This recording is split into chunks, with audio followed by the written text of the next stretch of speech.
الحمد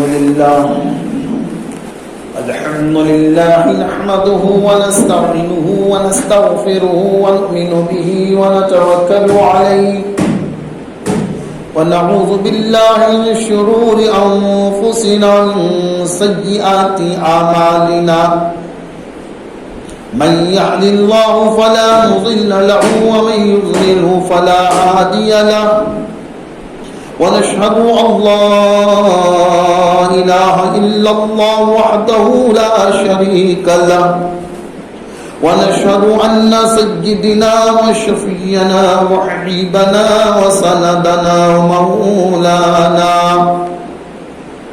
ومولانا محمدا عبده ورسوله أرسله بالحق بشيرا ونذيرا وداعيا إلى الله بإذنه وسراجا منيرا أما بعد فأعوذ بالله من الشيطان الرجيم بسم الله الرحمن الرحيم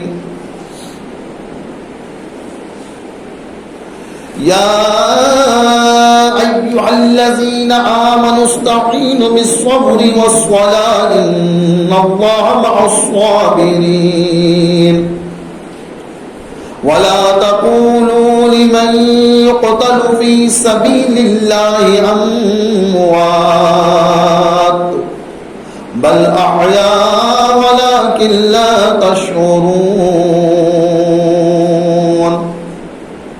صدق الله العلي العظيم وصدق رسوله النبي الكريم ونحن ذلك من الشاهدين والشاكرين والحمد لله رب العالمين رب اشرح لي صدري ويسر لي أمري واحلل عقدة من لساني يفقهوا قولي يا رب صل وسلم دائما أبدا على حبيبك خير الخلق كلهم اللهم صل على محمد النبي الأمي في أول كلامنا اللهم صل على محمد النبي الأمي في أوسط كلامنا اللهم صل على محمد النبي الأمي في آخر كلامنا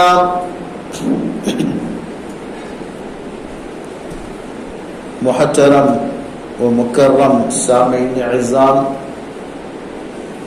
عزیزوں، دوستوں، بزرگوں،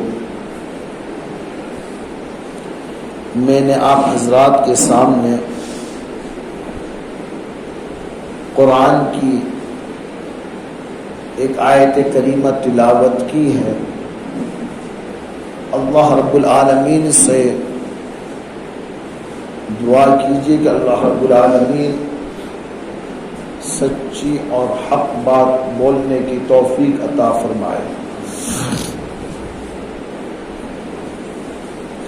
بعد اس کے کہنے والا حقیر و فقیر اصلاح کا محتاج ہے، اللہ تعالیٰ اس ناچیز کی اصلاح فرما کر عمل صالح کی توفیق عطا فرمائے۔ بعد تمام سننے والے، جہاں تک آواز پہنچ رہی ہے، ہر ایک سننے والے کو اللہ تعالیٰ یقین کامل کی دولت سے نوازتے ہوئے عمل صالح کی توفیق عطا فرمائے۔ جیسے کہ آپ حضرات کو معلوم ہے، محرم الحرام کا مہینہ ہمارے اوپر سائے فغن ہے۔ یہ محرم الحرام کا مہینہ اسلامی سال کا پہلا مہینہ ہے، بڑا احترام والا مہینہ ہے، بڑا مقدس مہینہ ہے۔ اس کا نام محرم الحرام سے کہیں آپ یہ نہ سوچیں کہ یہ اس میں کچھ بھی عمل کریں حرام ہے، بعض لوگ سوچ لیتے ہیں ایسے ہی۔ بعض لوگ ایسا ہی معنی نکال لیتے کہ مہینے میں کھانا پینا خرید فروخت یہ بیاہ شادی سب حرام ہے کر کے. نہیں، ایسی بات نہیں. جیسے کہ بیت اللہ کا جو چوگردہ ہے، جو ارد گرد ہے اس کا، جو اس میں جو ایک مسجد بنی ہوئی ہے بیت اللہ کے چاروں طرف، اس مسجد کا نام کیا ہے؟ مسجد حرام. تو اس کا معنی نہیں کہ وہ حرام ہے کر کے، نہیں، بلکہ مسجد حرام کا نام اس لیے پڑا کہ وہاں کوئی ایسا ناجائز کام کرنا ہر مسجد میں کیا ہے؟ جائز نہیں ہے. حرام اس لیے نام رکھا گیا ہے کہ اس کا احترام کرنا ہے. کیا ہے وہ؟ محترم بالشان جگہ ہے. کیا ہے وہ؟ محترم بالشان جگہ ہے. وہاں اس جگہ کی حرمت ثابت ہے کہ بڑا احترام کا جگہ ہے. حتیٰ کہ اگر آپ کے باپ کا قاتل آپ کے باپ کو قتل کر کے مسجد حرام کے اندر داخل ہو گیا تو اس کی حرمت کا یہ اندازہ لگائیے کہ آپ اپنے باپ کے قاتل کو ہم مار بھی نہیں سکتے. قتل کرنا تو دور کی بات ہے، ایک تھپڑ بھی مار نہیں سکتے. اور دوسرے مساجد میں آپ مار سکتے ہیں نا. حتیٰ کہ وہاں آپ کے بدن پہ جوئیاں آ گئی ہیں، جو ہوتے ہیں نا، وہ اس کو نکال کے اس مسجد کے اندر اب اسے مارنا بھی حرام ہے. مار نہیں سکتے.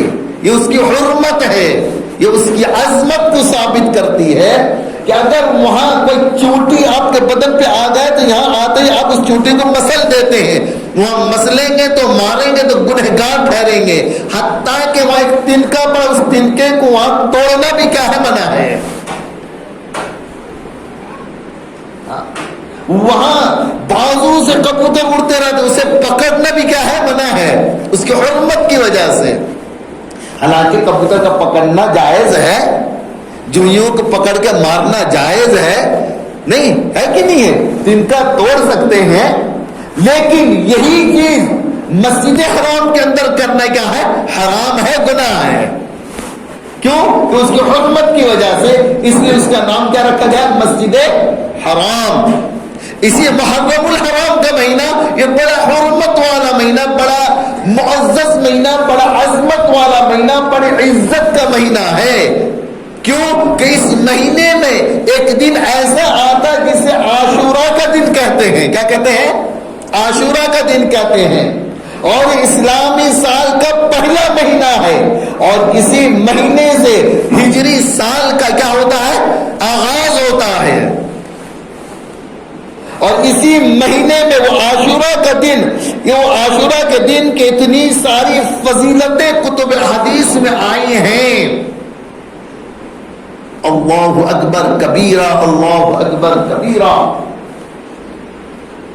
مورخین نے لکھا ہے، روایتوں میں آیا ہے کہ اللہ نے مومنین کے لیے جنت کو جس دن بنایا وہ عاشورہ کا دن تھا. کیا دن تھا؟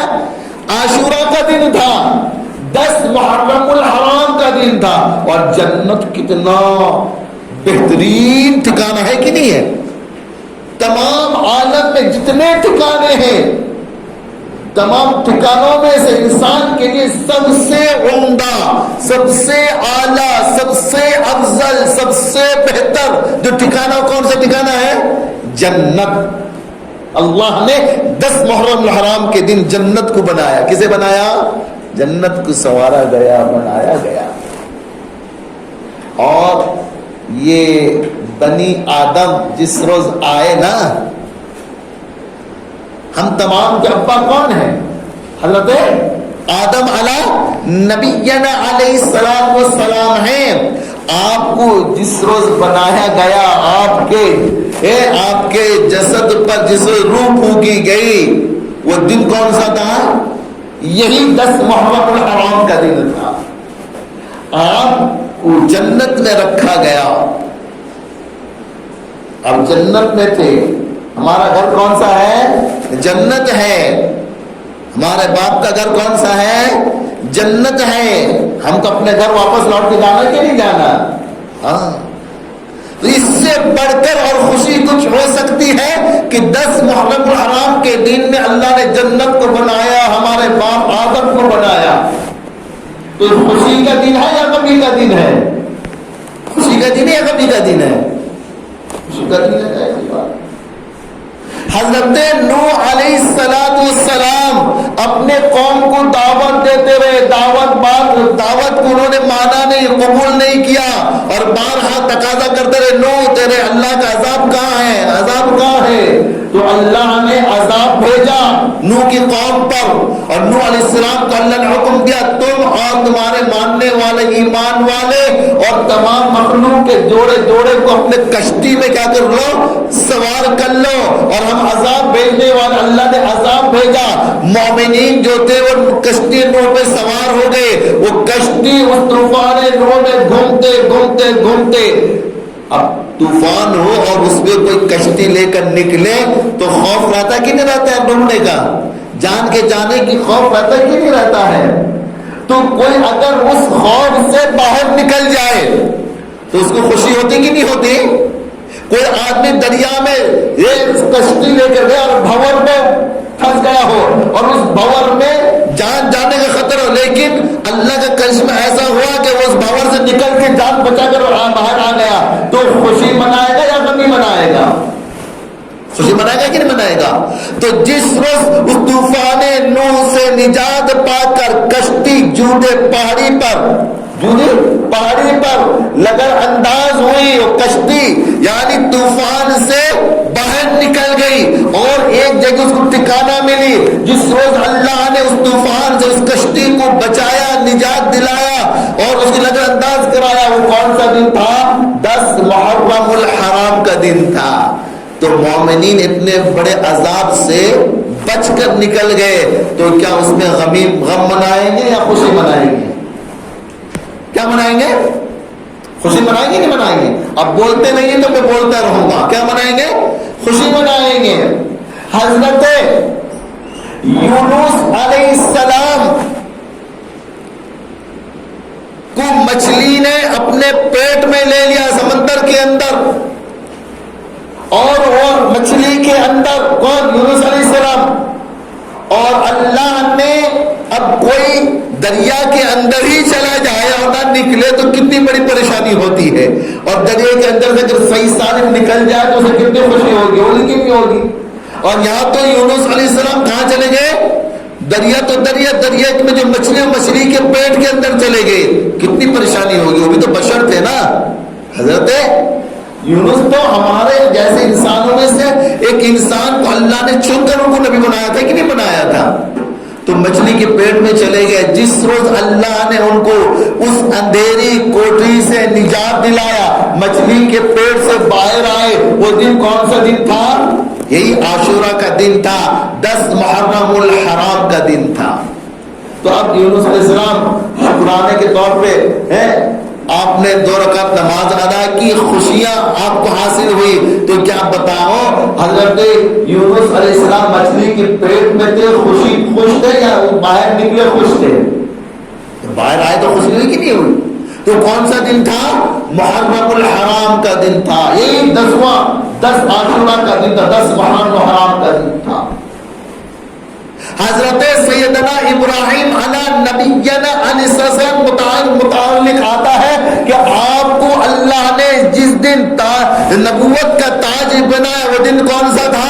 یہی 10 محرم الحرام کا دن تھا، اور جس دن آپ کو نمرود کے آگ سے اللہ نے آپ کو نجات دلایا وہ دن بھی کون سا تھا؟ کون سا تھا؟ محرم الحرام، 10 محرم الحرام کا دن تھا، عاشورہ کا دن تھا۔ اب کوئی آگ میں کسی کو پھینک دیا جائے اور وہ صحیح سالم اس سے نکل جائے تو اس دن اس کو خوشی منانا ہے یا غمی منانا ہے؟ کیا منانا ہے؟ خوشی منانا کہ نہیں منانا؟ کیوں کہ ایک عذاب سے، تکلیف دہ چیز سے، آگ کی صفت ہے جلانے کی، اور اس سے اس کو نجات مل گئی ہو تو خوشی ہوگی کہ نہیں ہوگی؟ تو کون سا دن تھا؟ یہ عاشورہ کا دن، 10 محرم الحرام کا دن تھا۔ اور سنیے جس روز اللہ نے حضرت سیدنا موسیٰ علی نبینا علیہ السلام کو فرعون اور فرعون کے لشکر سے نجات دلایا. فرعون کے لشکر موسیٰ اور موسیٰ کے ماننے والے کے کیا تھے؟ بڑے جانی دشمن تھے کہ نہیں تھے؟ آپ اپنے ماننے والوں کو ایمان معاون لے کر بھاگ رہے ہیں اور پیچھے سے وہ آپ کا کیا کر رہے ہیں؟ تعاقب کر کے چلے آ رہے ہیں. سامنے دریا ہے، پیچھے فوج ہے. آپ نے اللہ سے کلامی ہوا، اللہ نے کہا موسیٰ دریا پہ اپنے عصا کو مارو، اور راستے بن گئے. موسیٰ علیہ السلام کی قوم دریا پار کر گئی. جب فرعون کے لشکر آئے در کے قریب، دیکھے یہاں تو راستہ بنایا ہے، وہ لوگ اس راستے پہ اتر گئے، فوج کے ساتھ فرعون اتر گیا. ابھی درمیانی دریا پہ ہوئے تھے، اللہ نے پانی کا حکم دیا کہ مل جا پانی مل گیا، اور فرعون کے لشکر اس دریا میں کیا ہو گئے؟ غرق ہو گئے، ختم ہو گئے. اور ان کو مار کر اللہ نے موسیٰ علی نبی علیہ السلام اور ان کے قوم کو ان کے ظلم سے نجات دیا. تو وہ خوشی کا دن تھا یا غمی کا دن تھا؟ کیا کرتے؟ خوشی تو مناتے کہ نہیں؟ اور وہ خوشی کا دن کون سا دن تھا؟ یہی 10 محرم الحرام کا دن تھا. آقا نامدار محمد رسول اللہ صلی اللہ علیہ وسلم فرماتے ہیں کہ جب ہجرت کر کے آپ مدینہ گئے تو دیکھیں وہاں یہودی لوگ جو ہیں وہ 10 محرم کو روزہ رکھے. کیا رکھے؟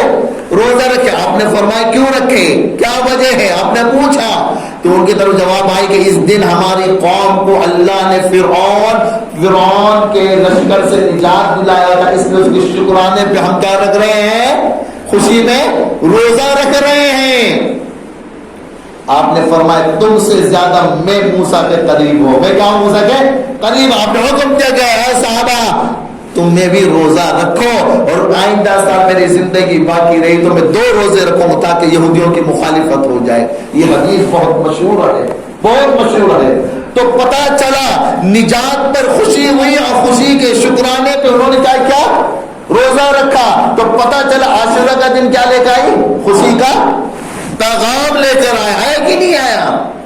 اور سیدنا عیسیٰ علیہ نبینا علیہ السلام کو ان کی قوم نے سازش کے طور پر آپ کو سولی پہ لٹکانے کے لیے تمام تیاریاں کر لیں. تو اللہ نے حضرت عیسیٰ علیہ السلام کو زندہ ہی آسمان پہ اٹھا لیا. جس روز آسمان پہ اللہ نے عیسیٰ علیہ السلام کو اٹھایا اور ان کی قوم کے ظلم سے نجات دلایا، وہ دن کوئی اور دن نہیں تھا بلکہ یہی عاشورہ کا دن تھا. کون سا دن تھا؟ یہی عاشورہ کا دن تھا، یہی 10 محرم الحرام کا دن تھا. تو پتا چلا کہ نجات کا پانا یہ خوشی کا موقع ہے کہ نہیں ہے؟ جنت کا بننا یہ خوشی کا موقع ہے کہ نہیں ہے؟ آدم کا بننا یہ خوشی کا موقع ہے کہ نہیں ہے؟ نبوت کا دینا خوشی کا موقع ہے کہ نہیں ہے؟ تو جب یہ خوشی کا موقع ہے پھر ماتم اور غمی کا کیا معنی رکھتا ہے؟ اسی وجہ سے تو اس مہینے کا نام محرم الحرام پڑا. حرمت والا مہینہ ہے. کیا مہینہ ہے؟ حرمت والا مہینہ ہے، عظمت والا مہینہ ہے. اس مہینے میں جنت کو بنایا گیا، آدم کو پیدا کیا گیا، ابراہیم کو نبوت دی گئی، نار نمرود سے ابراہیم کو چھٹکارا ملا، اور موسیٰ علیہ السلام کو فرعون سے چھٹکارا دیا گیا، یونس علیہ السلام کو مچھلی کے پیر سے چھٹکارا ملے. اسی طریقے عیسیٰ علیہ السلام کی قوم سے اللہ نے نجات دلایا. اتنی ساری خوشیوں کا مجمع ہو. اور میرے بھائیوں مجھے یہ بولنے دو کہ بعض لوگوں نے ذہن میں بات بیٹھا لیا کہ عاشورہ کا مطلب ہی شہادت حسین ہے. ہاں، اس سے کوئی انکار نہیں کرتا کہ اتفاقاً یہ کربلا کا واقعہ بھی اسی دن پیش آ گیا، لیکن یہ عاشورہ کا احترام آپ صلی اللہ علیہ وسلم سے پہلے بھی چلا آیا ہے. اور آپ صلی اللہ علیہ وسلم نے اس کے احترام پہ کیا رکھا ہے؟ روزہ رکھا ہے. آپ کے انتقال کے 50 سال بعد کربلا کا واقعہ پیش آیا. کتنے سال بعد؟ 50. بعد نے بعض نے کہا 50 میں 1 سال کے بعد یہ واقعہ پیش آیا. اس سے پہلے تو بھی تو عاشورہ لوگ منایا کرتے تھے کہ نہیں کرتے تھے؟ اس سے سے پہلے بھی عاشورہ کا دن آیا کرتا تھا کہ نہیں کرتا تھا؟ تو اس سے پہلے کیوں نہیں ماتم ہوتا تھا؟ اس سے پہلے کیوں نہیں ماتم ہوا؟ جب آپ نے اس کو ماتم کا مہینہ سمجھا، ماتم کا دن سمجھا، غمی کا دن سمجھا، تو اس سے پہلے کیوں نہیں ماتم ہوا؟ آپ سے بڑھ کر کوئی شریعت کو جاننے والا تھا؟ آپ صلی اللہ علیہ وسلم سے بہتر کوئی دین کو جاننے والا تھا؟ آپ سے بہتر کوئی اللہ کے حکم کو جاننے والا تھا؟ جب آپ نے سمجھ لیا کہ عاشورہ کا دن تمام خوشیوں کا کیا ہے؟ مجموعہ. تمام خوشیوں کیا ہے؟ مجموعہ ہے. خوشی خوشی ہے، راحت ہی راحت ہے. اس دن میں نجاتیں ملی ہیں. ملی کہ نہیں ملی ہیں؟ جب اتنی ساری نجاتیں خوشیاں ہیں تو پھر ماتم کس بات کی ہے؟ اور یہ ماتم کا سلسلہ شروع کہاں سے ہوا؟ شروع کہاں سے ہوا؟ جب نبی نے نہیں کہا، صحابہ نے نہیں کیا، تابعین نے نہیں کیا، تبع تابعین نے نہیں کیا، اور آپ کے انتقال کے 300 سال تک کوئی ماتم نہیں، کوئی جلوس نہیں، کوئی پنجے ونجے نہیں. تاریخ اس بات پر گواہ ہے، متواتر طور پر مورخین نے اس بات کو قلم بند فرمایا ہے. سن لیجئے، تاریخ کے اس بات کو جھٹلانا تاریخ سے اعتماد کا ختم کر دینا ہے کہ آپ صلی اللہ علیہ وسلم کے انتقال کے 50 سال بعد یا تقریباً 51 سال بعد واقعہ کربلا وجود میں آیا. پھر کربلا کا واقعہ آیا اور ظالمانہ حیثیت سے، ظالمانہ اعتبار سے حضرت امام حسین کو کیا گیا؟ قتل کیا گیا. اہل خاندان کو تحقیق کیا گیا. اس کے 300 سال بعد، کتنے سال بعد؟ تمام مورخین قلم بند فرمایا ہے اور تمام مسلک والوں نے اس بات پر متفق ہیں، تمام مذہب والے، تمام مسلک والے اس بات پر متفق ہیں کہ یہ ماتم کا جو یہ سلسلہ شروع ہوا کربلا کے 300 سال بعد. کتنے سال بعد؟ 300 سال بعد. اور کس نے کیا یہ کام؟ کہتے ہیں ایک شخص تھا معیز الدولہ. کیا نام؟ معیز الدولہ شیعہ، دہلی کا رہنے والا. اس نے کسی طریقے سے مسلمانوں کے حکومت میں داخل ہو گیا. پہلے ایران، عراق، سب جگہ مسلمانوں کی حکومت تھی. کیا تھی؟ مسلمانوں کی حکومت تھی.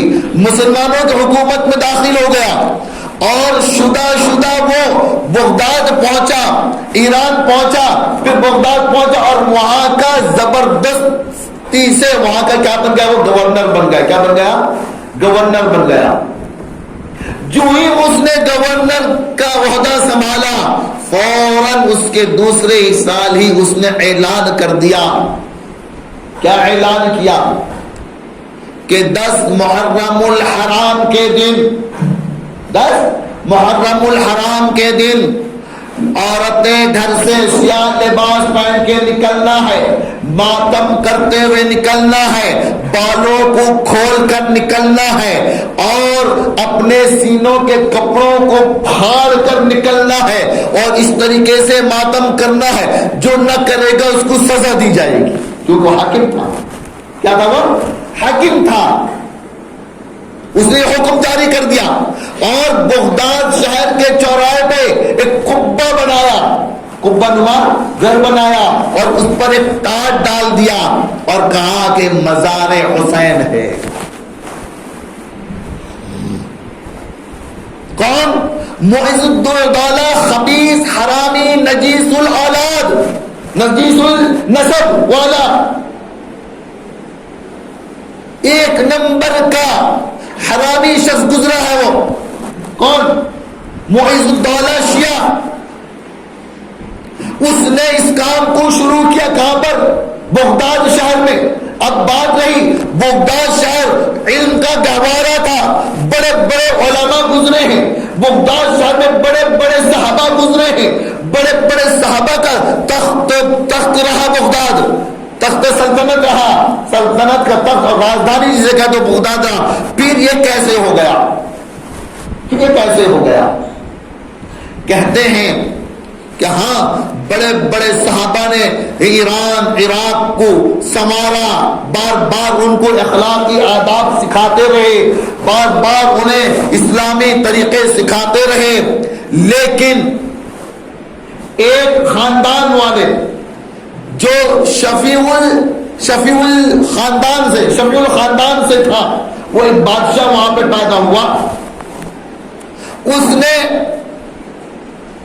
اس سے پہلے تاتاریوں نے وہاں پر ظلم کیا، اور تاتاری کی ہسٹری ہے، پورے تاتاری جتنے سب سیاہ مسلک کے تھے، سیاہ کے اولاد تھے، انہوں نے کیا کام کیا؟ وہاں بڑے بڑے علماء تھے، مسئلہ بتانے والے تھے، بڑے بڑے محدثین وہاں تھے، بڑے بڑے مفسرین وہاں تھے، بڑے بڑے صحابہ وہاں پر ان کا علم کا مرکز رہا، پھر کیسے ہو گئے ایسا وہاں پہ شیعہ کا اڈا؟ وہ تو بتاتے ہیں انہوں نے سیاہ سنی کا جھگڑا نہیں لایا، یہ نہیں کہا کہ تم لوگ سیاہ ہو تم لوگ سنی ہو، اس مسئلے کو وہاں نہیں لایا، بلکہ انہوں نے وہی کام کیا جو کام 1864 میں 18ویں صدی میں اور 17ویں صدی میں انگریزوں نے ہندوستان میں کیا۔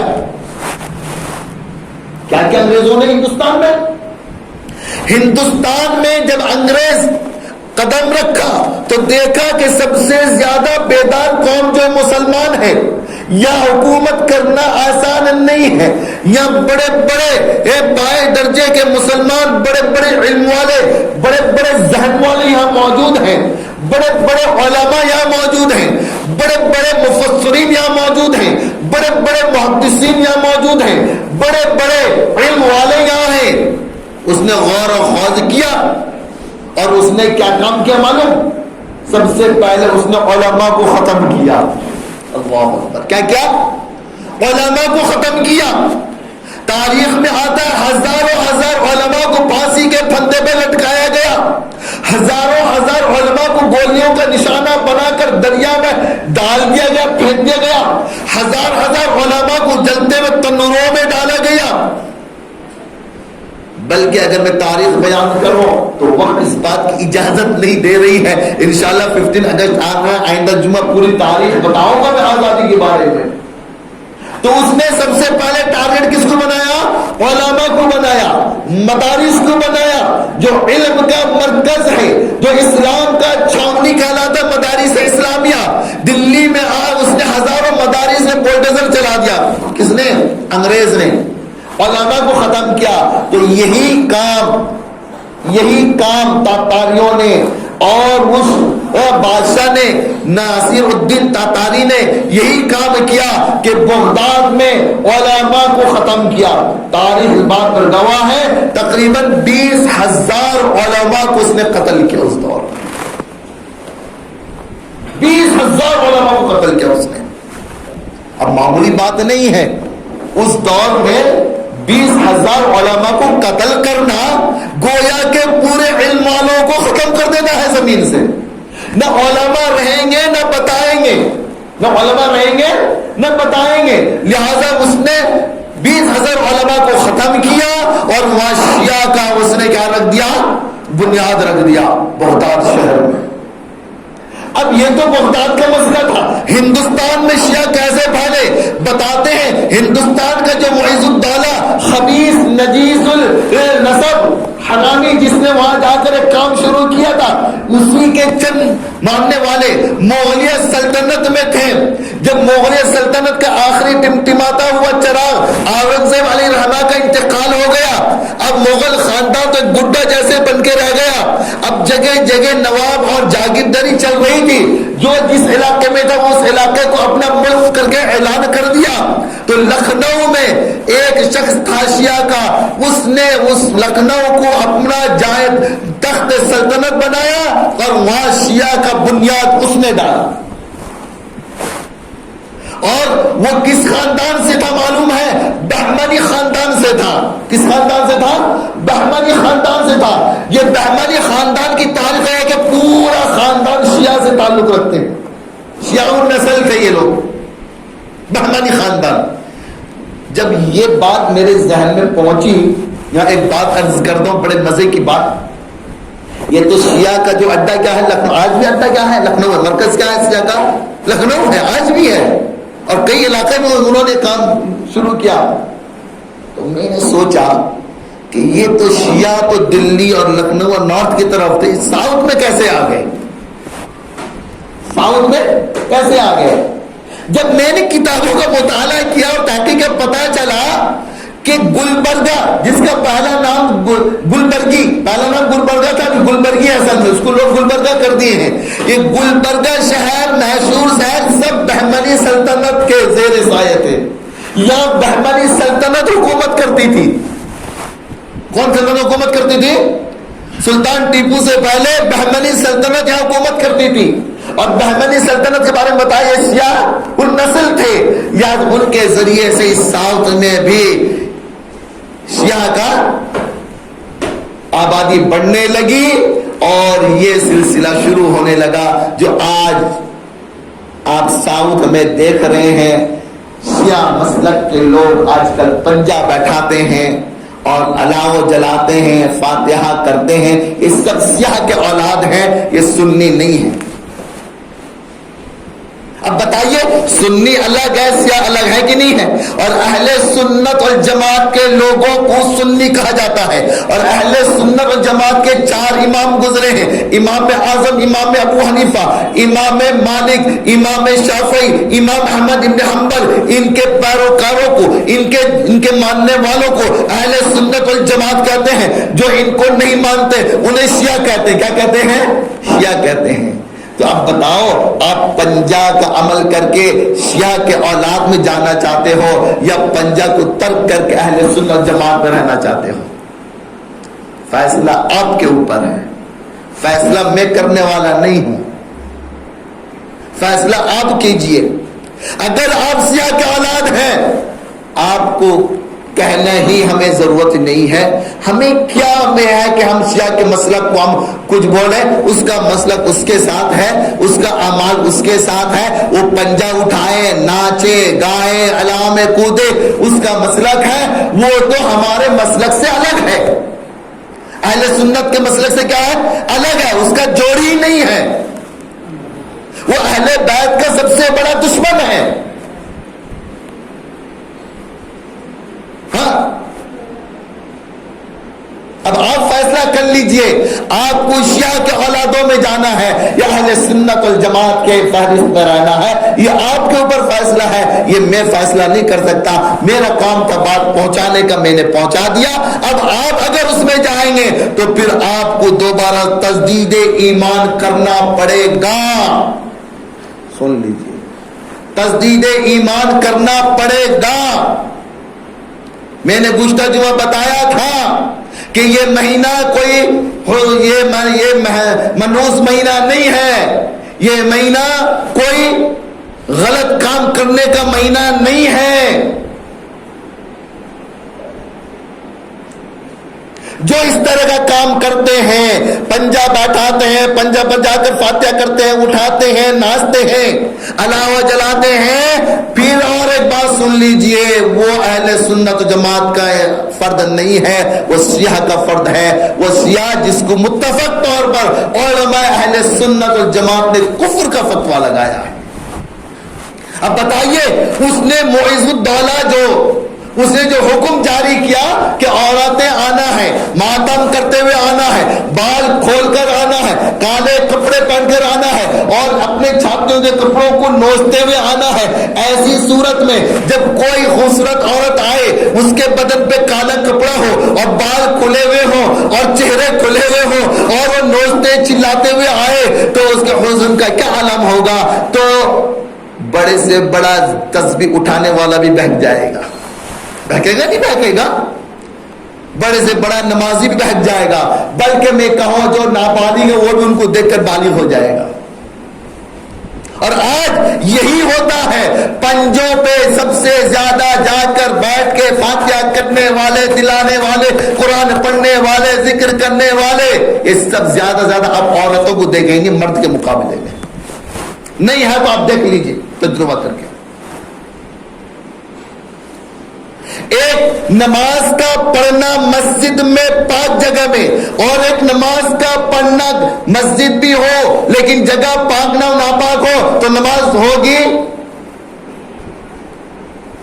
آپ گھر پہ قرآن پڑھیے، اللہ رحمت کا نزول فرمائے گا، لیکن کسی کو ذریعہ بنا کر، کسی کو وہ ضروری سمجھ کر وہاں جا کر غیروں کے طرح بتیاں جلانا، آگ سلگانا اور وہاں پہ سامان رکھنا، جیسے بتوں کے پاس ہمارے اہل حنود بھائی رکھتے ہیں، برادران وطن رکھتے ہیں، وہ میوے رکھتے ہیں، وہ کیا کیا رکھتے ہیں، وہ بتیاں جلاتے ہیں، وہاں جا کے پوجتے ہیں. تو ویسا اور اس میں دونوں میں فرق کیا ہے فرق؟ سوچئے. بات تو میری کڑوی ہے، لگتی تھی ہوگی جا کے تیر کے جیسے، لیکن حق بات بولنا میری ذمہ داری ہے. اسی وجہ سے میں کہتا ہوں کوئی غیر اللہ کے نام پہ آپ کو کھانے بلائے، جانا کھانا کھانا ہے، رزق اللہ نے دیا، لیکن اللہ نے کیا فرمایا؟ حلال رزق کھاؤ، حلال رزق کھاؤ، پاک رزق کھاؤ، حرام رزق مت کھاؤ. ایک کھانا آپ نے گھر پہ بنایا اور کھا لیا پاک کھانا، وہی کھانا غیر اللہ کے نام پہ آپ نے بنایا، وہ کھانا تو وہی ہے لیکن نسبت غیر اللہ کی طرف ہو گئی. وہ کھانا جو گھر پہ کھانا آپ کے لیے جائز تھا، وہی کھانا غیر اللہ کے نام پہ کھانا آپ کے لیے حرام ہے. کیا ہے؟ حرام ہے. اور اکثر دیکھا جاتا ہے بعض شیعہ لوگوں نے ایک اعتراض کیا، وہ اعتراض بھی آپ کے سامنے بتا دیتا ہوں کہ اگر ہم حق پہ نہ ہوتے، اگر ہم حق پہ نہ ہوتے، ہم اتنا چاقو چلاتے ہیں، تلواریں چلاتے ہیں، ہماری بدن کرتے، لیکن ہمیں کچھ ہوتا نہیں. انہوں نے سوال کیا تو ہمارے بڑوں نے جواب دیا، چاقو بھی تیری، ہاتھ بھی تیرا، چلانے والا تو، اگر تو حق پہ ہے تو لا، تو کھڑا ہو جا، اور تلوار میرے ہاتھ پہ جب میں دیکھوں گا تو بچتا ہے کہ جاتا ہے. دیکھتا ہو تو مرتا ہے کہ زندہ رہتا ہے، دیکھتا ہو تو ہاسپٹل میں پڑا رہتا ہے یا گھر پہ پڑا رہتا ہے. میرے بھائیوں، بزرگوں اور دوستوں، محرم الحرام کا مہینہ جو ہے اس میں خاص طور سے عاشور کا دن کافی ساری فضیلتوں کو لے کر آیا ہے. آپ کا عمل کیا تھا؟ آپ صلی اللہ علیہ وسلم کا عمل تو یہی تھا کہ آپ روزہ رکھنے کا حکم دیے تھے صحابہ کو، بس اس کے علاوہ دوسری اور تیسری چیز کچھ نہیں تھی. آپ نے فرمایا کہ عاشورہ کے دن روزہ رکھو یا اور اس کے بعد رکھو، 2 روزہ رکھو تاکہ یہودیوں کی مخالفت ہو جائے، یا پھر عاشورہ سے پہلے ایک روزہ رکھو، عاشورہ کے دن ایک روزہ رکھو، اور عاشورہ کے دن اپنے گھر والوں پر فراخی کرو. کیا کرو؟ فراخی کرو کھانے پہ. عام دن میں آپ سادہ روٹی یا سادہ کھانا کھاتے ہو تو عاشورہ کے دن بریانی بنا لو، عاشورہ کے دن اچھا قورمہ بنا لو. یہ بھی نہیں ہے بعض عاشورہ دن غریبوں کو دیتے ہیں، یہ بھی حکم نہیں ہے کہ غریبوں کو دو کر کے، یہ غلط فہمیاں میں ہم مبتلا ہیں. بس اتنا حکم ہے اپنے گھر پہ اچھا کھانا کھاؤ، اچھا فراخی کرو، خرچ کرو، کنجوسی مت کرو، بخیلی مت کرو. کیوں کہ عاشورہ کا دن بہت ساری خوشیوں کو لے کر آیا ہوا ہے. میں نے بتایا نا کتنی ساری خوشیوں کو لے کر آیا. اب خوشی میں کیا کرنا ہے؟ خوشیاں منانا ہے، نہ کہ غمی اور ماتم کرنا ہے. جو غمی ماتم کرتے وہ سیاہ کے اولاد ہیں، ان کو تجدید ایمان کرنے کی ضرورت ہے، ان کو کلمہ پڑھنے کی ضرورت ہے. جو کلمہ نہ پڑھیں گے اس وقت وہ ایمان والے نہیں کہلائیں گے. یہ میں کھلی ہوئی بات آپ کو بتا رہا ہوں. اور ایک چیز، وقت تو ہو گیا کہ بعض لوگ محرم الحرام کے 10 دن میں گوشت کھانا اپنے اوپر حرام قرار کر رہے ہیں، اور بہت ساری رسمیں ہیں، بہت ساری رسمیں ہیں. اللہ حفاظت فرما. یہ تمام شیعہ کا ہے، یہ سنی لوگوں کا نہیں ہے، اہل سنت جماعت لوگوں کا نہیں ہے، بلکہ شیعہ کا طریقہ ہے. آپ صلی اللہ علیہ وسلم نے ایک بار شہد کو صرف یہ کہہ کر قسم کھا کر اپنے پر حرام کر لیا تھا کہ آج سے قسم کھاتا ہوں شہد میرے پر حرام، میں شہد نہیں کھاؤں گا. اللہ نے فوراً آیت کریمہ نازل فرما دی، تم کون ہوتے ہو میرے حلال چیز کو حرام کرنے والے؟ اللہ نے حلال رزق دیا ہے، ہم اس کو اپنے اوپر حرام کرنے والے کون ہیں؟ کون ہیں؟ ہم شریعت بنانے والے ہیں، ہم شریعت کے ٹھیکیدار ہیں۔ اللہ اکبر کبیرہ، یہ حرام دین پہ یہ حرام کام کرنا، یہ دینوں کو حرام سمجھنا، منحوس سمجھنا، میرے بھائیوں ایمان کا نکل جانا ہے۔ لہذا اس سے آپ تمام حضرات بچیے اور ایسے وہ جگہ پہ جانے سے گریز کیجئے اگر آپ کو اپنا ایمان بچانا ہے، اگر آپ کو اہل سنت جماعت کے فہرست میں رہنا ہے، اگر آپ کو سیاہ کے اولاد میں جانا ہے تو آپ صرف محرم کے پورے سال آپ پنجے پر بیٹھاتے رہیے، پنجے کا فاتحہ کرتے رہیے، وہ آپ کا عمل آپ کے ساتھ، میرا عمل میرے ساتھ۔ وآخر دعوانا ان الحمد للہ رب العالمین۔